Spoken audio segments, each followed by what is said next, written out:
So now that we know the different ways that antibiotics can work to target bacteria, we have to talk about the ways in which bacteria can overcome the effects of the antibiotic, which is known as drug resistance.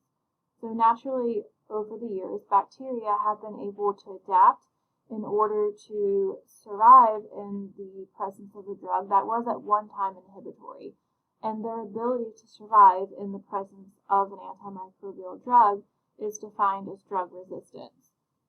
Drug resistance can happen in a variety of different ways. Sometimes the bacteria can just acquire spontaneous mutations, just natural mutations that happen as a result of DNA replication. So that DNA polymerase III enzyme, sometimes it accidentally puts the wrong nucleotide in the wrong place and puts a G where there should have been a T. And if that mistake stays, it is considered a mutation. And sometimes it can cause the bacteria to look or behave differently. In this context, it would essentially cause the bacteria to gain resistance towards an antibiotic that at one time they may have been susceptible to. Another way that bacteria can acquire resistance is by having genetic information transferred to them from another source. We call that horizontal gene transfer.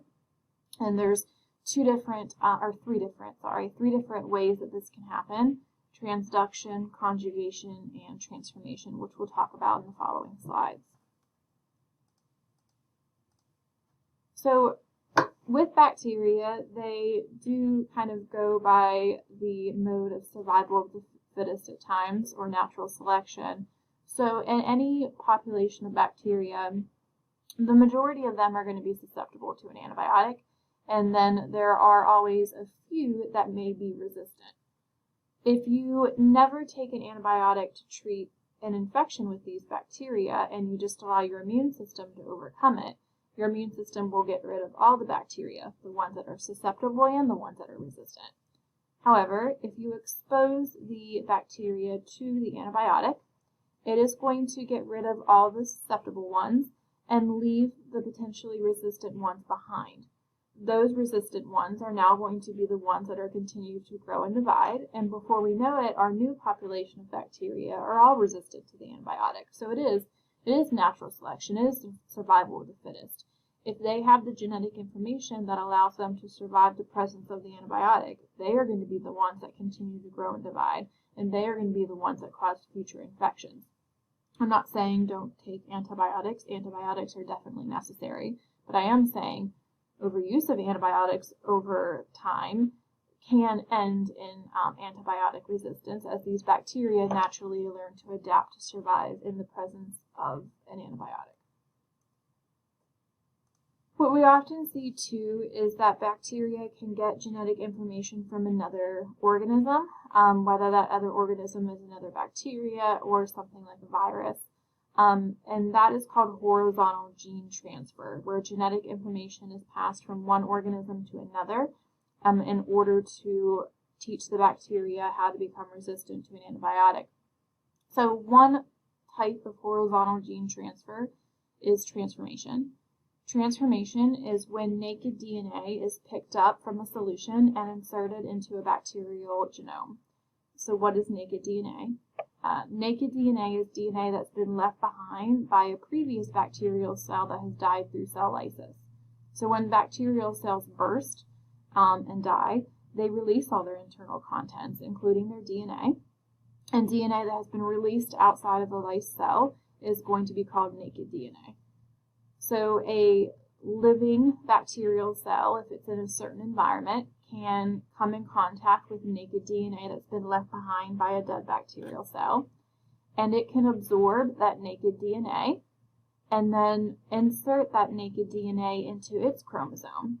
And depending on what was coded in that naked DNA, it can allow the bacterial cell to transform in some way with this new genetic information. It could allow it to grow an extra appendage like a fimbriae or a pili or a flagella. It could allow it to start to produce a dangerous toxin, or it could teach it to become resistant to an antibiotic. So if bacteria acquire extra genetic information from naked DNA, that process is known as transformation. And this study is one of the first studies that was done to show transformation. So before going over this, we do have to kind of set a context. There are various strains of a bacteria called pneumococci, and some are very dangerous and some cause relatively mild infections. But pneumococci that do not have a capsule, they cause very mild infections. So you would get mild upper respiratory type symptoms, but then make a full recovery. And then there's pneumococci that have a capsule. Pneumococci that have a capsule cause a very severe respiratory infection, typically leading to pneumonia, and without antibiotic treatment, it can certainly be deadly.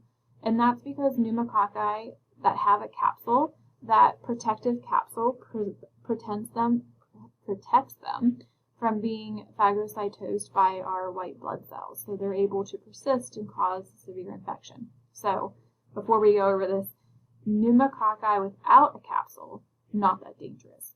Pneumococci with a capsule, very dangerous. So they had 4 different mice, and the first mouse got injected with pneumococci without the capsule. So he probably got like a mild little upper respiratory infection, but otherwise made a full recovery because pneumococci without a capsule is not that serious. The second mouse, unfortunately, he got injected with pneumococci with the capsule, the very dangerous type. So he got a fatal form of pneumonia and then ultimately died. The third mouse, he got injected with a dead version of the pneumococci with the capsule. So it was the dangerous bacteria, but they killed it, the bacteria, before they injected it into the mouse. So nothing happened to the mouse. No signs or symptoms. He just got injected with dead bacteria. Nothing happened to him. The magic happens with the fourth mouse. The fourth mouse actually got 2 injections. He got injected with the pneumococci without the capsule and the dead version of the pneumococci with the capsule. When injected separately into different mice, these mice lived. However, when these 2 injections were used in the same mouse, the mouse actually died. And the reason for that is transformation. The pneumococci without the capsule was living, and it was able to pick up the naked and dead DNA from the pneumococci with the capsule. When it picked up that naked DNA, it inserted that naked DNA into its genome, and it transferred, through transformation, from pneumococci without a capsule to living pneumococci with a capsule, which ultimately led to the mouse's death. So this was kind of the first example of transformation, and it involved the use of a capsule, but it's the same concept when we talk about antibiotics. Bacteria can absorb naked DNA, insert it into their genome, and it could teach them how to become resistant to a particular antibiotic. Another way that bacteria can learn how to become resistant is through receiving genetic information from a virus known as a bacteriophage. We talked about this before in a previous lesson. Bacteriophages can inject their DNA into a bacterial cell, and at that point they will either replicate inside the bacterial cell and kill the bacterial cell, and we call that the lytic cycle, or their DNA will insert itself into the bacterial genome, and the bacteria will enter kind of a temperate or lysogenic cycle where they will continue to grow and divide, but they now have this additional viral DNA. And when that leads to antibiotic resistance, we classify it as transduction. So this bacteriophage had genetic information that could tell a bacteria how to become resistant to a particular antibiotic. So when it injects this DNA into the bacterial cell, that DNA will embed itself into the bacterial genome. And then at that point, the bacterial cell is still alive and will continue to grow and divide. All future bacterial cells will have a copy of this viral DNA that teaches them, in this specific example, how to become resistant to an antibiotic. So if bacteria learn resistance through use of a bacteriophage, that process is known as transduction. The last type of horizontal gene transfer is conjugation. Bacterial cells can communicate with each other, so this would happen between two living bacterial cells. So what would happen is one bacterial cell would know how to be resistant to an antibiotic, and it can send that genetic information to another bacterial cell. How that would typically be sent is in this long hollow appendage that we talked about earlier on in the semester called a pili. So let's say this antibiotic over here this bacteria has the genetic information on how to become resistant to Cipro. So what it can do is make a copy of that genetic information and send it through the pili to this other bacterial cell. Now this other bacterial cell will have that genetic information, and it will also now be resistant to Cipro. So if bacterial cells receive resistance information through the use of a pili from another bacterial cell, that is called conjugation. These next two slides are just summary slides looking at what we just went over, so you're free to look at those. I will say antibiotic resistance is a problem, and it's gotten extensively worse over the years.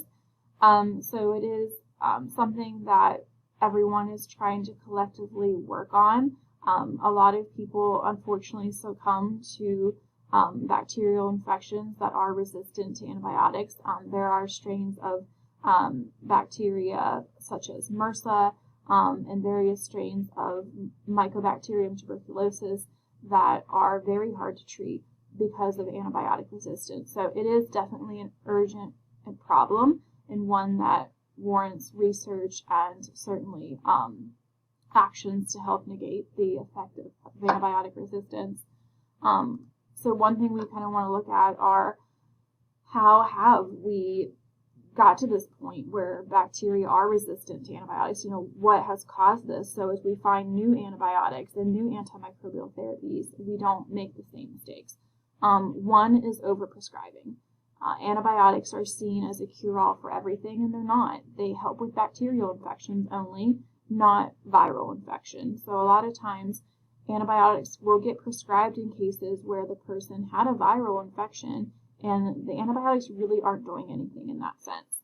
Another thing is patients not taking antibiotics like they're supposed to. They're not taking the full course. They stop taking them when they feel better, and that can contribute to antibiotic usage. Unnecessary use of antibiotics in things like foods and meats.